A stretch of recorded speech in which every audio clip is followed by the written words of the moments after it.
Alcuni di voi non bevono latte perché sono intolleranti, però possono bere da alcuni anni un latte come questo che è stato privato del lattosio. L'intolleranza al lattosio, diffusa nella maggior parte della popolazione mondiale, è al centro delle argomentazioni di coloro che si battono contro il consumo di latte. Bentornati nel canale del vostro amichevole chimico di quartiere e ricordatevi di cliccare la campanella se non volete perdervi nessuno dei miei video. Bere latte è innaturale, dicono alcuni. Guardate cosa scrivono in questo opuscolo che si chiama in modo inequivocabile Latte e uova perché uccidono.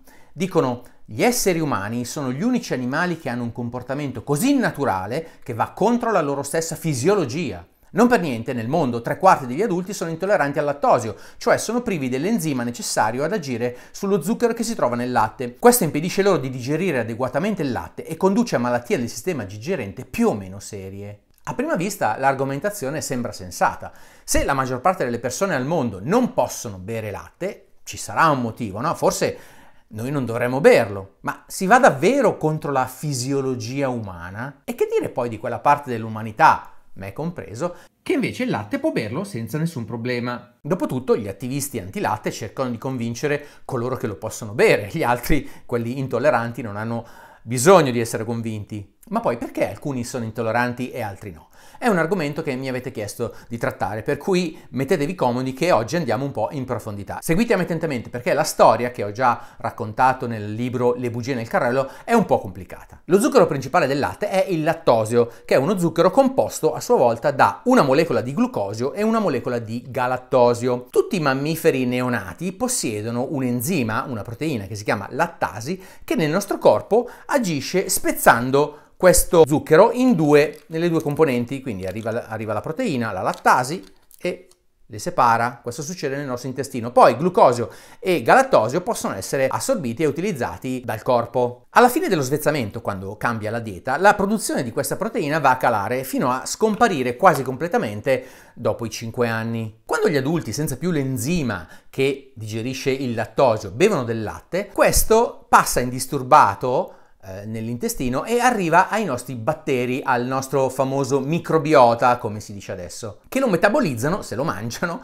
producendo del gas. In più il lattosio presente, per effetto osmotico, richiama dell'acqua e questo quindi crea diarrea, costipazione, flatulenza e altri spiacevoli effetti che associamo alla cosiddetta intolleranza al lattosio. Non tutti però hanno questi problemi. Circa 1/3 della popolazione mondiale non ha alcun problema nel consumare il lattosio, cioè il latte, da adulto. E si parla tecnicamente di persistenza della lattasi. Persistenza perché l'interruttore che spegne la produzione della lattasi non viene spento, per cui la produzione persiste anche da adulto. La cosa strana però è che questa capacità di produrre la lattasi anche da adulti non è diffusa in modo uniforme sul pianeta. In alcuni paesi, come per esempio in Scandinavia, ce l'ha più del 90% della popolazione, ma più si scende a sud dell'Europa, questa capacità diminuisce. Per esempio in Sardegna è solo del 15%. Questa variazione geografica si trova anche in altre zone del mondo, per esempio in India, a nord, la percentuale di adulti che producono la lattasi è del 63%, mentre nel sud dell'India è solo del 23%. Nella maggior parte dell'Asia e tra i nativi americani la produzione di lattasi invece è praticamente assente. Ecco per esempio perché nella cultura e nella cucina cinese non sono presenti latte e latticini. Gli scienziati allora si sono chiesti come mai ci sono queste variazioni ed è rimasto un mistero per tantissimo tempo. La domanda che ci si poneva era se queste variazioni fossero di natura genetica oppure indotte dall'ambiente. Per esempio, un'ipotesi era che uno potesse continuare a produrre l'enzima lattasi semplicemente continuando a bere latte durante la vita. Tanto latte. È una causa o un effetto? È la genetica o l'ambiente? Questa è la domanda che molto spesso gli scienziati si fanno quando devono studiare un comportamento umano. I primi indizi convincenti arrivano agli inizi degli anni 70 in Finlandia, quando una serie di studi mostra che effettivamente c'è un gene coinvolto nella produzione o meno della lattasi. Questo fatto poi viene confermato successivamente con degli studi sui gemelli. Gli studi sui gemelli sono estremamente importanti per capire se una determinata caratteristica dipende dalla genetica o dall'ambiente o da entrambi e in che percentuale. Nel 2002 uno studio, sempre in Finlandia, trova una mutazione genetica presente nella maggior parte della popolazione finlandese responsabile del mancato spegnimento della produzione della lattasi. E si scoprì poi che questa mutazione genetica è esattamente la stessa in tutti gli individui in Europa e anche in Asia che possono digerire il lattosio. Nel 2007 invece vengono scoperte delle altre mutazioni diverse responsabili dello stesso effetto ma in Africa. Sono mutazioni indipendenti che sono avvenute quindi anche in un periodo diverso. Si cominciò allora a notare una correlazione. La produzione di enzima era elevata in quelle popolazioni che avevano una tradizione di pastorizia e allevamento, mentre era bassa nelle popolazioni che magari vivevano anche lì vicino, ma che non erano dedite alla pastorizia e magari erano, non so, cacciatori. In Ruanda, per esempio, il 92% dei Tutsi, allevatori, producono l'enzima, mentre la percentuale nei Bashi è solo del 2%. Stessa cosa per i beduini che producono l'enzima per il 76%,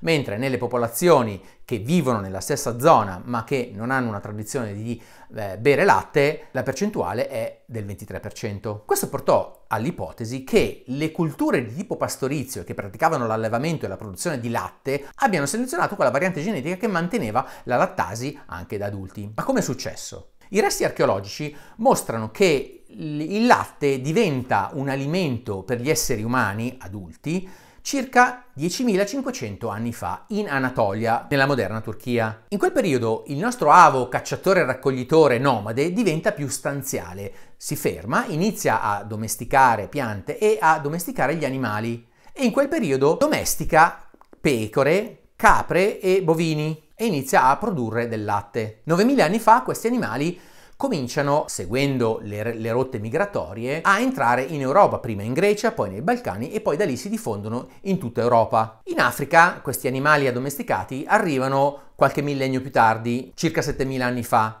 ma nel resto del pianeta altre popolazioni hanno iniziato a domesticare animali a scopo alimentare per prenderne il latte. Nella Valle dell'Indo, per esempio, lo zebù è stato addomesticato 8.000 anni fa e il bufalo d'acqua 4.500 anni fa. Lo yak viene domesticato in Tibet 4.500 anni fa, mentre l'asino viene domesticato 6.000 anni fa in Arabia. Il cammello in Asia centrale 5.000 anni fa, il dromedario in Arabia 3.000 anni fa e ultima arrivata la renna che ha iniziato la domesticazione solo 2.500 anni fa. Insomma, tra 5.000 e 10.000 anni fa in moltissime parti del mondo si allevavano vari tipi di animali per prelevare il latte. Tuttavia, sorpresa delle sorprese, i nostri avi a quel tempo non erano in grado di digerire il lattosio. Ebbene sì, tutte le analisi di DNA antico che siamo riusciti a recuperare mostrano che in quel periodo in nessuna parte del mondo l'uomo era ancora in grado di, da adulto, digerire il lattosio. Le analisi genetiche di Ötzi, per esempio, vi ricordate la storia, no? Questo uomo trovato nel ghiacciaio al confine tra Italia e Austria. Beh, le analisi genetiche mostrano che lui non era in grado di bere latte fresco. Ma allora vi potreste chiedere, ma che diavolo li allevavano a fare questi animali se non erano in grado di bere del latte fresco? Beh, in realtà è molto probabile che li allevassero per trasformare il latte e per produrre burro, formaggio, prodotti fermentati vari che sono molto più facili, per esempio, da trasportare e hanno anche una conservazione più lunga. Pensate allo yogurt che si conserva molto di più che non il latte fresco. Ma la cosa importante, la conseguenza importante di questi trattamenti è che burro, formaggi, yogurt, prodotti fermentati vari hanno un ridotto contenuto di lattosio e quindi potevano essere consumati anche dalle persone che non avevano la mutazione per produrre la lattasi da adulti. Ma quindi la prima mutazione quando è avvenuta? Uno studio del 2009 colloca l'apparizione e susseguente diffusione di questa mutazione tra l'Europa centrale e i Balcani circa 7.500 anni fa. Le mutazioni in Africa invece sono più recenti, come quella per esempio apparsa nella popolazione dei Masai. È bene ricordare che le mutazioni avvengono in modo completamente casuale, senza nessun tipo di finalismo. Non è stato il consumo di latte che ha causato l'apparizione della mutazione. Questo è un ragionamento sbagliato che molto spesso si sente. Quello che è successo è che la mutazione, apparsa casualmente in un villaggio di allevatori e trasformatori di latte, ha dato la capacità a degli adulti di digerire e di bere il latte anche in età avanzata. Questo ha donato un vantaggio evolutivo, si dice, a loro e ai loro discendenti, e con il passare del tempo e delle generazioni è diventata la mutazione dominante, perché chi la possedeva poteva bere latte senza problemi e aveva dei figli che vivevano più a lungo con meno problemi rispetto a chi invece questa mutazione non aveva e quindi non poteva bere latte. Se invece la mutazione fosse apparsa, come probabilmente è avvenuto, anche prima dell'invenzione dell'allevamento, oppure dopo, ma in una popolazione che non produceva latte per consumarlo trasformato, beh, questo tipo di mutazione genetica non avrebbe dato nessun tipo di vantaggio a chi la possedeva e quindi non si sarebbe diffusa. Non tutto è ancora chiarito, questo articolo del 2017 fa un po' il punto della situazione su quello che sappiamo e quello che noi non sappiamo. Quindi è sicuro che la mutazione abbia dato un qualche tipo di vantaggio a chi la possedeva, ma ancora non è ben chiaro quale sia nei dettagli questo vantaggio. Il latte è una bevanda estremamente nutriente, ricca di proteine, di calorie, di grassi, sali minerali, di acqua. Pare abbastanza ovvio che dare a una popolazione antica che aveva anche difficoltà a trovare cibo la possibilità di una nuova fonte alimentare di calorie potesse dare un vantaggio. E questo sicuramente è vero, per esempio in Africa, dove il rischio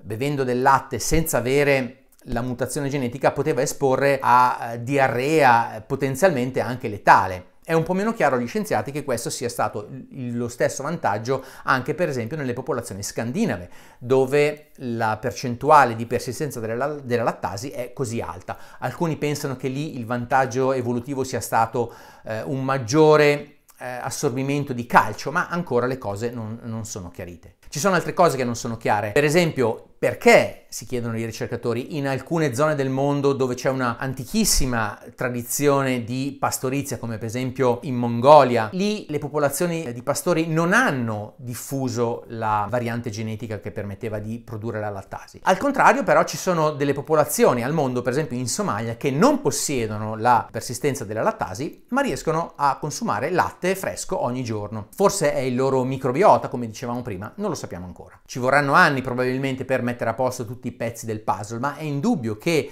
la coevoluzione della persistenza della lattasi e contemporaneamente dell'introduzione della tecniche di pastorizia e di allevamento per la produzione di latte sia un meraviglioso esempio di teoria dell'evoluzione di Darwin in funzione, dove delle mutazioni genetiche sono state selezionate proprio perché un certo tipo di comportamento umano, cioè l'allevamento, si era già sviluppato, e questo a sua volta ha portato a un incremento del consumo di latte e latticini che la mutazione permetteva. Adesso possiamo tornare alla domanda di partenza: ma bere latte è innaturale? Va contro la nostra fisiologia? Beh, noi che possiamo berlo abbiamo addirittura una mutazione genetica che è stata selezionata proprio per permetterci di berlo, quindi tanto innaturale non direi. E per chi invece non è stato fortunato e non ha ricevuto il dono della persistenza della lattasi, beh, come vi dicevo, modernamente ci sono dei latti senza lattosio, dove la lattasi viene fatta agire prima di essere messa in vendita. Vedete che in etichetta c'è scritto contiene glucosio e galattosio, che sono i due prodotti dell'azione della lattasi. E non posso fare a meno di notare che questo prodotto industriale, artificiale, trattato, no? Perché non esiste in natura il latte senza lattosio, beh, in realtà a dispetto della sua innaturalità, sia benefico per tutti coloro che vogliono godersi il piacere di un cappuccino di latte vero la mattina, ma non possono perché non riescono a produrre la lattasi, alla faccia del concetto di naturale o innaturale. Già che ci sono, beh, avrete visto che io molto spesso presento dei prodotti, li compro appositamente per farveli vedere, far vedere le etichette, fare le fotografie e i video, a volte non li mangio neppure. Siccome molto spesso salta fuori nelle domande sotto i commenti, ve lo ridico esplicitamente: io non faccio pubblicità agli alimenti, io sono un divulgatore, parlo di cibo e, almeno per quel che mi riguarda, ritengo eticamente inaccettabile che io vi consigli questo o quell'alimento, questa o quella marca. Perderei immediatamente di credibilità, che è il bene più prezioso che ho nel momento in cui faccio il divulgatore. Quindi, che voi beviate latte o meno, con lattosio o senza, a me non interessa, io semplicemente vi racconto i fatti. Se vi piace il latte, bevetelo; se non vi piace, oppure se avete delle remore di tipo etico, non bevetelo, non mi interessa assolutamente. Quindi io non faccio pubblicità e non farò mai pubblicità agli alimenti, per una questione di principio. Come al solito in descrizione trovate i link per gli approfondimenti. Il vostro amichevole chimico di quartiere vi saluta e ciao, arrivederci alla prossima volta. Ciao!